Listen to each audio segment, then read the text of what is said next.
Identifying and ranking the top prospects in a pretty thin farm system like the San Diego Padres is almost as difficult as choosing from the prospects in a deep system. Everyone's super tight-knit and close together. But our team got together and voted, and this is number 20 all the way down to number 16 in San Diego's pipeline. It's important to note, former top prospect Leo DeVries, who is now a part of the A's system, led the group of players who were shipped out at the trade deadline last year. Of course, some of those in exchange for Mason Miller. Number 20 is Francis Pena, a right-handed pitcher, age 25, who was ranked 17th on this list at the end of the 2025 season, but his AAA numbers pushed him to the bottom of this list. The Dominican-born reliever appeared to be on a fast track after his 2024 season that saw him speed through 3 different levels of minor league ball, but he ended up stalling at AAA El Paso and spent the entire 2025 season there. The regression showed up in a couple of areas, his walk rate and his strikeout rate, but there was some deep red in his advanced analytics too, mainly in exit velocity allowed and hard hit rate, both in the top 25%. He kept the ball in the yard, allowing just 4 home runs.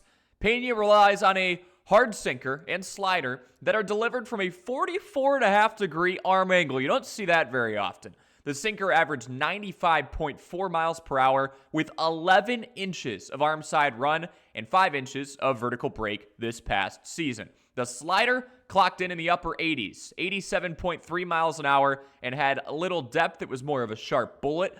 Those 2 pitches made up 87% of his arsenal. He mixed in a 4-seamer at about 95 miles per hour on average and a cutter the rest of the time.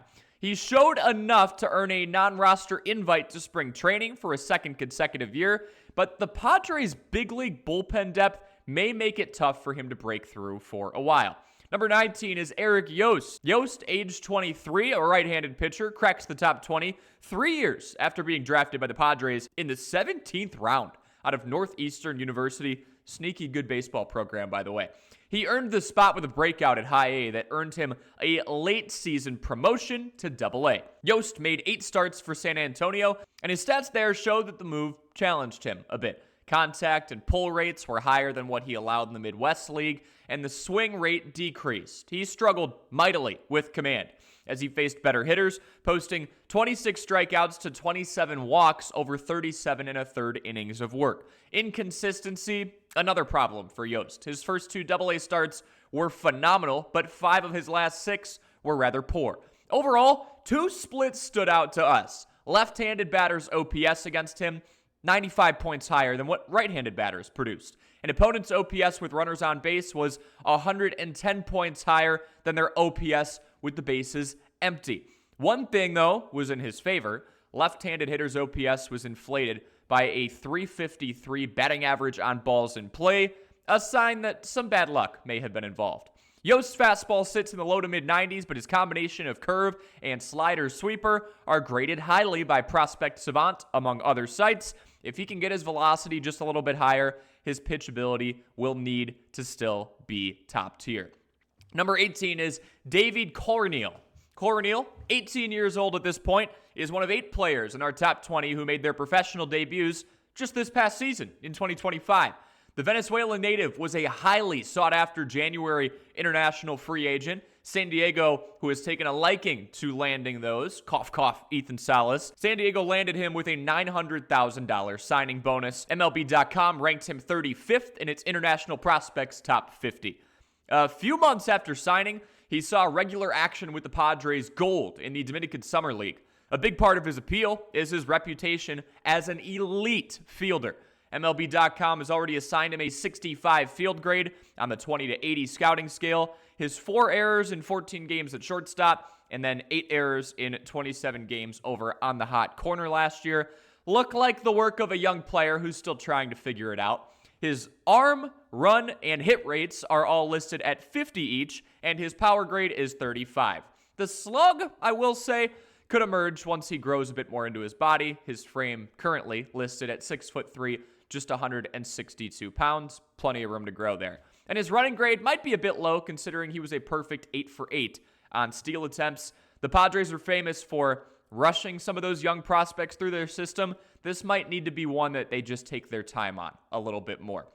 Number 17 is Truitt Madonna, a catcher. Another one of those guys who debuted in 2025 who also lands in our top 20. He was chosen by the Padres in the 11th round of the July draft out of Ballard High School in Seattle. The club gave him a $654,000 signing bonus, more than 4 times above slot, to break his commitment to UCLA. Strong baseball program in its own right. Madonna had a strong showing in the spring-summer MLB Draft League, and it boosted his stock.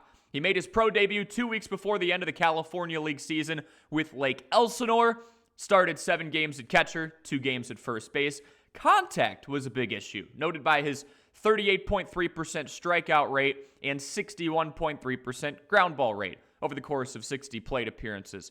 Power is Madonna's signature tool. Prospect Savant pegs it at a 50 on the 20 to 80 scouting sale. Madonna already has his size. He's listed at 6'3", 215, and he's turning 19 years old this month. There's a lot of room for growth in both his body and his game. Number 16 is Kavares Tears, outfielder / first baseman. He was 11th in our post-deadline top 20 just this past summer, but a rocky debut at low A dinged him a bit this year. More was expected from a toolsy player who came from a collegiate powerhouse in the University of Tennessee from the Volunteers land. San Diego took him in the 4th round of the 2023 draft. The organization waited until 2025 to start his career. His debut was pushed back further to April 15th because of a nagging hamstring injury. He then was limited to DH duties until late July. For the year, he started 29 games in the outfield and 3 over at first base. 4 of those 5 scouting grades speak to his athleticism: 60 throw, 55 run, 55 field, and 55 power. The 5th grade is a 40 hit tool. The left-handed hitting Tears had just a .227 batting average in the hitter-friendly California League, something that we're hoping he can, of course, improve on. To see the full article that this video is based off of, we do have the link in the description below. If you enjoy breakdowns like this, make sure you leave a like, make sure you subscribe, and we will catch you in the next one.